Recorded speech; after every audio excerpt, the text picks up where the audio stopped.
کبھی اپنے فرزند کو دیکھتے ہیں، کبھی حسین کو دیکھتے ہیں، کبھی حسین کے ماموں کو دیکھتے ہیں۔ حضرت ابراہیم اور حضرت امام حسین رضی اللہ تعالیٰ عنہ دونوں کو دیکھ کر اللہ کے محبوب خوش ہو رہے ہیں۔ فرشتہ نے اذن مانگا، آقا کریم نے اذن دیا۔ اس نے عرض کی حضور ان دو میں سے ایک کا اختیار ہے، ایک کو ایک کے بدلے میں قربانی دینا ہوگی۔ اب قربانیوں کی وہ حرم سے جو داستان چلی تھی وہ تسلسل ٹوٹنے نہیں پا رہا ہے، وہ تسلسل جاری ہے۔ حضور نے ایک نظر حضرت ابراہیم کو دیکھا اور پھر ایک نظر حضور نے حضرت امام حسین کو دیکھا، پھر حسین کو پکڑ کے سینے سے لگایا اور کہا میں اپنے اس بیٹے کو قربان کر رہا ہوں۔ چند دن کے بعد حضرت ابراہیم کا انتقال ہوا۔ حضور کو جب خبر پہنچی، آقا کریم کی آنکھیں آنسو برسا رہی تھی۔ وَأَيْنَ رسول اللہ تدمعان، حضور کی آنکھوں میں آنسو جاری تھے اور حضور اپنے بیٹے کے سرہانے بیٹھے، پیشانی پہ ہاتھ رکھا، کہا بیٹا آنکھیں رو رہی ہیں، دل غم زدہ ہے، لیکن زبان سے وہی کہوں گا جس سے رب راضی ہوگا۔ لَيْسَ مِنَّا مَنْ ضَرَبَ الْخُدُودَ وَشَقَّ الْجُيُوبَ وَدَعَا بِدَعْوَى الْجَاهِلِيَّةِ، جو گریبان نوچتا ہے، منہ پہ تھپڑ مارتا ہے، سینہ کو بھی کرتا ہے، کہ ہمارے ساتھ اس کا کوئی تعلق نہیں ہے۔ آنکھوں کا غم اور دل کا غم رحمان کی طرف سے ہے، ہاتھوں کا غم اور زبان کا واویلا یہ شیطان کی طرف سے ہے۔ کہا بیٹا آنکھیں رو رہی ہیں، دل غم زدہ ہے، لیکن زبان سے وہی کہوں گا جس سے رب راضی ہوگا۔ اب امام حسین حضور کی گود میں کھیلتے ہیں، کبھی حضور اپنی زبان ان کے منہ میں دے رہے ہیں، کبھی حضور اس کو اپنے کندھوں پہ سوار کرا رہے ہیں۔ کسی صحابی نے کہا کتنی اچھی سواری ملی، کہا سواری دیکھ رہے ہو سوار بھی تو دیکھو۔ کبھی سجدے میں ہیں تو حسین پشت پہ آ کے سوار ہو جاتے ہیں، آقا سجدے کو طول دے رہے ہیں۔ حضرت اسامہ بن زید رضی اللہ تعالیٰ عنہ فرماتے ہیں رات کافی بیت چکی تھی، میں حضور کے در پہ گیا۔ صحابہ حضور کے در پہ چوکھٹ پہ دستک نہیں دیا کرتے تھے، حضور کی چوکھٹ پہ لگ کے بیٹھ جاتے، آقا کریم اپنی مرضی سے آتے، صحابہ دکھڑا کہہ لیتے، کہانی کہہ لیتے، جو پوچھنا تھا پوچھ لیتے۔ لیکن اگر کبھی حالت ناگزیر ہوتی، کبھی ایمرجنسی حالات بنتے، تو صحابہ اپنی انگلیوں کے پوروں کے ساتھ حضور کے دروازے پہ دستک دیتے۔ کانت تکرہ ابواب النبی بالاظافر، اللہ اکبر۔ حضور تشریف لائے، حضور سے حاجت کہی۔ یہ 14ویں صدی کی مصیبت ہے کہ نبی سے مانگنا نہیں چاہیے، اگر نبی سے نہیں مانگنا تو کس سے مانگے؟ اور کون سی چوکھٹ ہے جس در پہ جھولی پھیلائیں؟ کون سا دوارہ ہے جہاں کشکول پھیلا کے کہیں کہ ہماری جھولی بھر دی جائے؟ اور جتنے بھی سہارے ہیں سبک کرتے ہیں، عزت نفس بڑھاتا ہے سہارا تیرا، ہر آسرا ذلیل کرتا ہے، نبی کا آسرا بندے کو سر بلند کرتا ہے۔ حضرت اسامہ بن زید کہتے ہیں میری حاجت پوری ہو گئی، لیکن میں نے کیا ماجرا دیکھا۔ جب حضور گفتگو کر رہے ہیں، دوران گفتگو اللہ کے محبوب کمبل اوڑھ کے یوں ہی آ گئے تھے، حضور کے دائیں بائیں سے حرکت کا احساس ہوتا ہے جس طرح اندر کوئی چیز ہے۔ میری حاجت پوری ہوئی تو مجھ سے نہ رہا گیا، میں نے پوچھ لیا، میں نے کہا بندہ نواز یہ کیا ماجرا؟ آپ کمبل اوڑھا ہوا ہے اور اندر سے کسی کی حرکت کا احساس ہے۔ فکشفہ، حضور نے کمبل کو کھول دیا۔ فائز الحسن والحسین علی وارکیہ، تو ایک پہلو سے امام حسن لپٹے ہوئے تھے، ایک سے امام حسین لپٹے ہوئے تھے۔ کہا یہ میرے بیٹے ہیں، یہ میری بیٹی کے بیٹے ہیں، اے اللہ میں ان سے پیار کرتا ہوں، تو بھی ان سے پیار کر، اور جو ان سے پیار کرے میرے مالک تو اس سے بھی پیار کر۔ اور ایک دن فرمایا حسین منی وانا من الحسین، لوگو حسین مجھ سے ہے اور میں حسین سے ہوں۔ لمحے بیتتے گئے، پھر وہ جاں گداز لمحے بھی آئے جب صحابہ کی چیخیں نکل رہی تھی، جب مسجد نبوی اجڑ رہی تھی، جب حجرہ عائشہ کے اندر اللہ کے محبوب اپنے رب کے ہاں جانے کی تیاریاں کر رہے تھے، جب سیدہ فاطمہ کے لبوں پہ یہ لفظ تھے سبت علیہ مصائب لو سبت علی الارض سرنا لیالیا، میرے اوپر اتنی مصیبتیں پڑی، اگر یہ دنوں پہ پڑتی تو وہ بھی کالی راتیں بن جاتے۔ حضور علیہ السلام کا جب جسد اطہر اٹھا تو صحابہ کی جو حالت تھی وہ اس انداز سے کہ صحابہ کے کلیجے پھٹ رہے تھے، روحیں گداس ہو رہی تھی۔ ایک ہاتھ اٹھا کے دعا مانگ رہا تھا، اللہم اذہب بصری حتی لا ارا بعد حبیبی محمد احدا، اے اللہ مجھے اندھا کر دے، مجھے اندھا کر دے، مجھ میری آنکھوں کی بینائی اچک لے، تیرا محبوب تہے مزار چلا گیا، میں نے آنکھوں کی روشنی کو کیا کرنا ہے۔ وہ دن بھی آئے، حضرت سیدنا صدیق اکبر کا کلیجہ بھی پگھل رہا ہے، وہ بھی غم رسول میں رو رہے ہیں، صحابہ تڑپ رہے ہیں۔ وہ اونٹنی، غصبہ نامی اونٹنی جس پہ حضور سواری کرتے تھے، وہ حضرت فاطمہ کے دروازے کے اوپر سر رکھ کے رو رو کے مر گئی۔ جب محبوب نہیں رہے تو ہم نے جی کے کیا لینا ہے۔ کائنات اجڑ گئی، جہان میں جو ہے وہ ہر سمت اندھیرا ہی اندھیرا چھا گیا، لیکن روشنی کے ٹمٹماتے ہوئے چراغ آج بھی روشن ہیں، جن کو دیکھ کر مصطفیٰ یاد آتے ہیں۔ لوگ ان شہزادوں کو دیکھ لیتے ہیں اور حضور کی یاد کو تازہ کر لیتے ہیں۔ وقت گزرتا گیا، پھر وہ لمحے بھی آئے کہ جب حضرت امام حسن کو زہر دیا گیا اور آپ کا کلیجہ کٹ کٹ کے کئی سو حصوں میں باہر آیا۔ آپ سے آخری لمحے حضرت امام حسین نے پوچھا کہ میرے بھائی کوئی وصیت؟ کہا بیٹا کوفے والوں سے بچ کے رہنا، ان کے دغے سے بچ کے رہنا۔ لمحے بیت گئے، 60 ہجری کو یزید تخت نشین ہوا، تخت نشین ہو گیا تھا، لیکن اس نے یہ چاہا کہ حضرت امام حسین رضی اللہ تعالی عنہ میرے لیے بیعت کر لیں، اور اس نے مدینے کے گورنر ولید بن عقبہ کو خط لکھا، اور خط کا مضمون یہ تھا کہ امام حسین کو بلاؤ اور میرے لیے بیعت لو، اور اگر وہ بیعت نہیں دیتے تو اس خط کے جواب کے ساتھ ان کا سر بھیج دو۔ ولید بن عتبہ محب اہل بیت تھا، اس نے رات کی کافی تاریکی کے اندر حضرت امام حسین رضی اللہ تعالیٰ عنہ کو پیغام بھیجا۔ حضرت امام حسین نے حضرت عبداللہ ابن زبیر سے مشورہ کیا، انہوں نے کہا اس وقت گورنر کا بلانا خیر نہیں، صبح جائیں گے۔ آپ فرمایا نہیں میں بھی جاتا ہوں۔ کچھ سواروں کو ساتھ لیا، کہا تم باہر کھڑے ہو جانا دارالامارت کے، اگر میں آواز دوں تو تم دوارے پھلانگ کے اندر آ جانا۔ ولید بن عتبہ کے پاس امام حسین پہنچے، آپ نے کہا کہ سناؤ کیا معاملہ ہے؟ تو اس نے کہا کہ یہ خط ہے جو یزید نے بھیجا ہے۔ آپ نے فرمایا کہ میں صبح بتاؤں گا۔ ولید بن عتبہ نے کہا ٹھیک ہے۔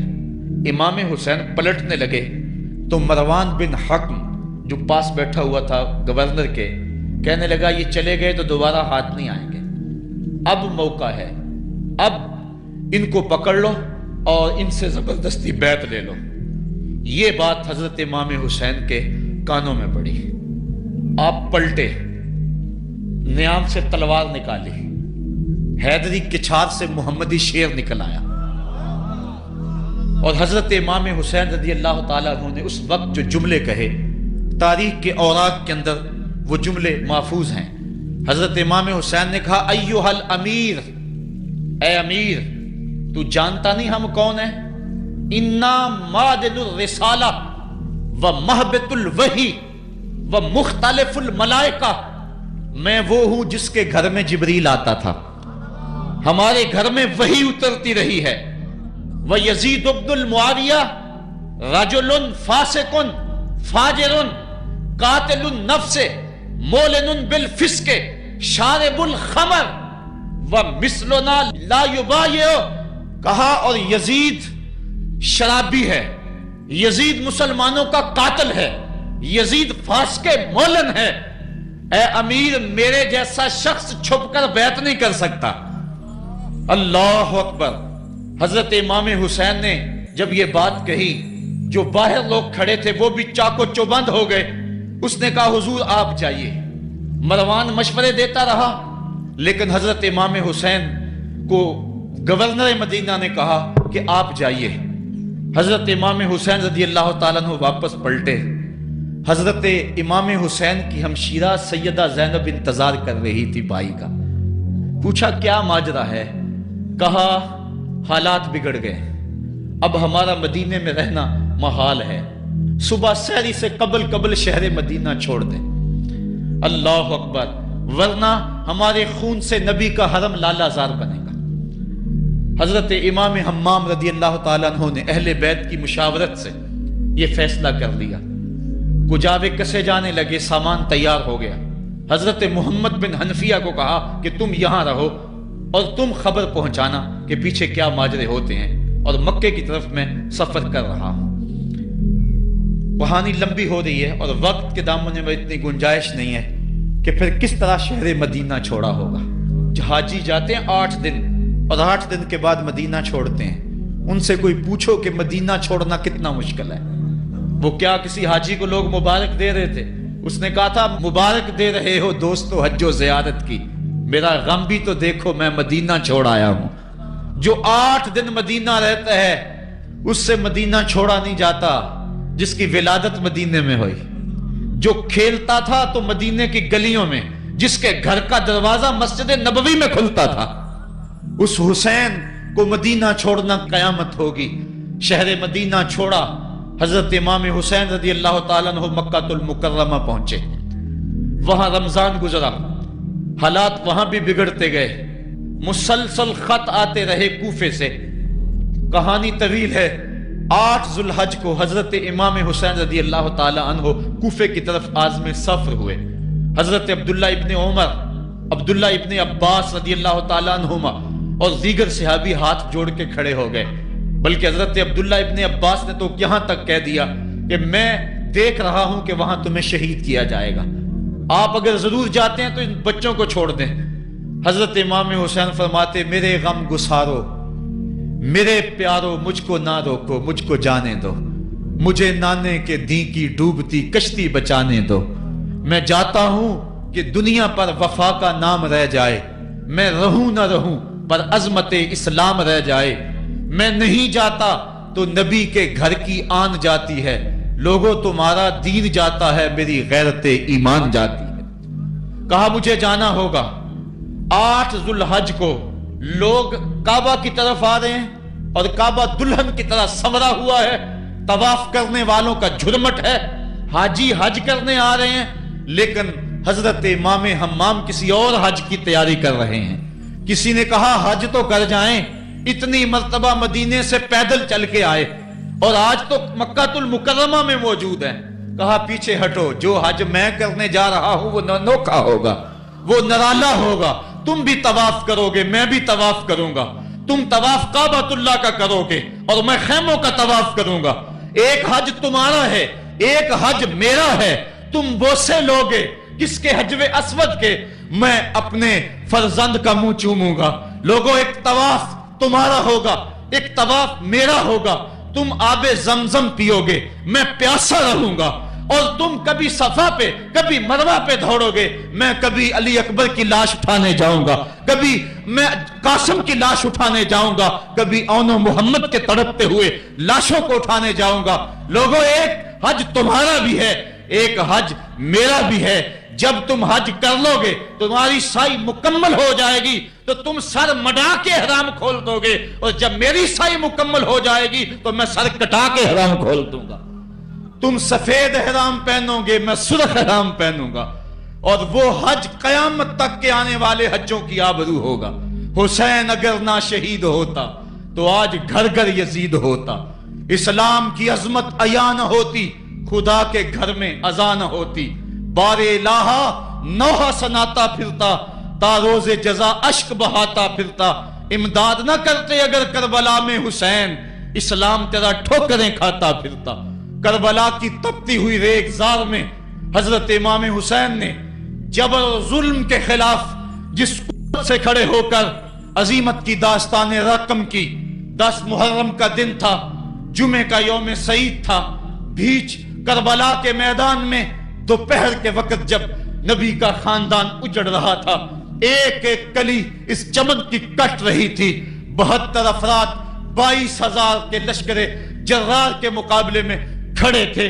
وہ یزید جس نے اس کے علاوہ بھی بڑے جرم کیے، جس نے جو ہے وہ 1700 صحابہ کو مکہ المکرمہ میں شہید کیا، جس نے 700 حفاظ کرام کو شہید کیا، جس نے حضرت ابو سعید خضری کی داڑھی نوچ لی، جس نے مدینے کے اندر مسجد نبوی کے اندر گھوڑے باندھے، جس نے جو ہے وہ 3 دن تک مسجد نبوی کے اندر اذان نہ ہونے دی، وہ یزید آج کربلا کے تپتے ہوئے ریگزار کے اندر آل رسول کے ساتھ ظلم کی وہ داستان رقم کر رہا تھا کہ قیامت تک آنسو سسکیاں نہیں تھمنے پائیں گی.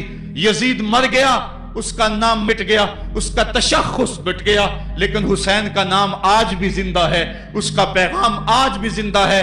یہ ہزاروں کا مجمع، یہ امٹتے ہوئے محبتوں کے جذبات، یہ آنکھوں کا آنسوؤں کا خراج دینا، کیا یہ حسین ابن علی کی زندگی کی دلیل نہیں ہے؟ کون ہے جو یزید کا نام لیتا ہو؟ آج اگر کوئی یزید کا نام لیتا بھی ہے تو سر جھکا کے لیتا ہے۔ میں کہتا ہوں کیسا تمہارا لیڈر ہے جس کا نام لینے سے قبل شرمندہ ہوتے ہو، جس کا نام لیتے ہوئے شرمندہ ہوتے ہو، جس کا نام لینے کے بعد پسینہ پسینہ ہوتے ہو۔ تم اپنے قائد اور لیڈر کا نام لیتے جھجکتے ہو، گردن جھکا کے دائیں بائیں دیکھ کے نام لیتے ہو، اور جب ہم نام اپنے آقا کا لیتے ہیں سر اٹھا کے لیتے ہیں۔ اے حسین ابن علی تم پر سلام۔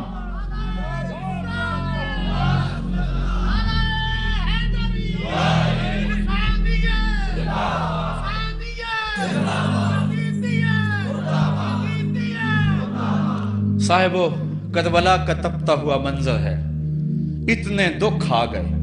حضرت سری سختی رضی اللہ تعالیٰ عنہ فرماتے ہیں کہ اللہ تعالیٰ نے جب کائنات کو بنایا، انسانوں کو تخلیق کیا، تو انسانوں کو پوچھا بتاؤ تم میرے ہوگے؟ سب نے کہا مالک ہم تیرے ہیں۔ لیکن جب دنیا کو پیدا کیا تو 9 حصے دنیا کی طرف ہو گئے، 1 حصہ اللہ کی طرف رہ گیا۔ پھر جب عقبہ کو پیدا کیا جو 10واں حصہ تھا، اس میں 9 حصے پھر آخرت کی طرف ہو گئے، جنت دوزخ کے لالچ میں ہو گئے، اور 1 حصہ صرف کہنے لگا نہ ہم جنت کو دیکھتے ہیں نہ دوزخ کو دیکھتے ہیں، مالک ہم تو تجھے دیکھتے ہیں۔ پھر جب اللہ تعالیٰ نے بلاؤں کو پیدا کیا، آزمائش اور امتحانوں کو پیدا کیا، تو 10ویں حصے کے اس 10ویں حصے میں پھر 9 حصے جو ہے وہ ہٹ گئے۔ 1 حصہ ایسا تھا جس نے گردن جھکا کے کہا زمین و آسمان کی بلائیں بنا کے ہمارے گلے کا توق بنا دے، تیرے راستے سے نہیں ہٹیں گے۔ کربلا کے تپتے ہوئے ریگزار میں وہ منظر رقم ہونے والا ہے۔ ایک قربانی منا میں ہوئی تھی، غریب و سادہ و رنگی ہے داستان حرم، نہایت اس کی حسین اور ابتدا ہے اسماعیل۔ وہاں دمبا آ گیا، آگے 100 اونٹ آ گئے، اور آج اللہ اکبر، حضرت امام حسین کربلا کے تپتے ہوئے ریگزار میں 22,000 کے لشکر کے سامنے کھڑے ہیں۔ کہا لوگو میرا حق پہچانو، میرے خون سے اپنے ہاتھ نہ رنگو، مجھے پہچانتے ہو کہ میں کون ہوں؟ کہا لوگو جلدی نہ کرو، میرے حق کو پہچانو۔ اس وقت روئے زمین پر کسی نبی کی بیٹی کا بیٹا موجود نہیں ہے، لوگو میرے راستے سے ہٹ جاؤ اور میرے خون سے اپنے آپ کو ابدی بدبختیوں کا شکار نہ کرنا۔ بلکہ آپ نے نام لے لے کے فرمایا کہ اے زید بن حارث، اے ابن دبی، اے ابن جبیر، اے فلاں فلاں، نام لے کر کہا تم نے خود ہی خط لکھے تھے۔ انہوں نے کہا ہم خط نہیں لکھے۔ آپ نے وہ چمڑے کا تھیلا تھا اس کو الٹ دیا، کہا یہ تمہارے خط ہیں اور آج تم مکر گئے ہو۔ انہوں نے کہا کہ سیدھی بات ہے، یا تو بیعت کرو اور یا پھر مرنے کے لیے تیار ہو جاؤ۔ حضرت امام حسین نے کہا کیسی بات کرتے ہو، اگر میں نے بیعت کرنی ہوتی تو مدینہ کیوں چھوڑتا، اس جائے پناہ کو کیوں چھوڑتا۔ دولت کی تجوریاں کھول دی گئیں، پیشکشیں کی گئیں۔ حضرت امام حسین فرمایا یہ کبھی نہیں ہو سکتا، جس سے صرف حق ہی قبول ہو، یہی جس کا اصل اصول ہو، جو نہ بک سکے جو نہ جھک سکے، اسے کربلائیں ہی راز ہیں۔ پھر جبر کی آندھی چلی، ایک ایک کر کے جانثار راہ خدا میں قربان ہوتا گیا۔ پھر خاندان نبوت کی باری آئی، حضرت علی اکبر، حضرت امام حسین کے جوان سال بیٹے راہ خدا میں جان پیش کرتے ہیں، بھتیجے قاسم رضی اللہ تعالیٰ عنہ جان قربان کرتے ہیں، حضرت عباس کے قلم ہوتے ہیں بازو، جو خود جا سکتے تھے وہ خود قربانی پیش کرتے ہیں۔ اور صاحبو اب یارہ نہیں، جو خود جا نہیں سکتے تھے آپ خود ہاتھوں پہ اٹھا کے فرات کے کنارے پہ لے جاتے ہیں۔ کہا جو آ سکتے تھے وہ تو قدموں پہ چل کے آ گئے، اور جو قدموں پہ نہیں چل سکتے تھے میں انہیں اٹھا کے لے آیا ہوں۔ پھر ایک 2 شاخہ تیر ہلکے اصغر میں پیوست ہوتا ہے، خون چلو میں دے کر آسمان کی طرف اچھالتے ہیں، اور پھر اللہ کی بارگاہ میں عرض کرتے ہیں ربنا تقبل منا ھذا القربان، میرے مالک حسین کی یہ قربانی بھی قبول فرما لے۔ یہ کام آسان نہیں ہے،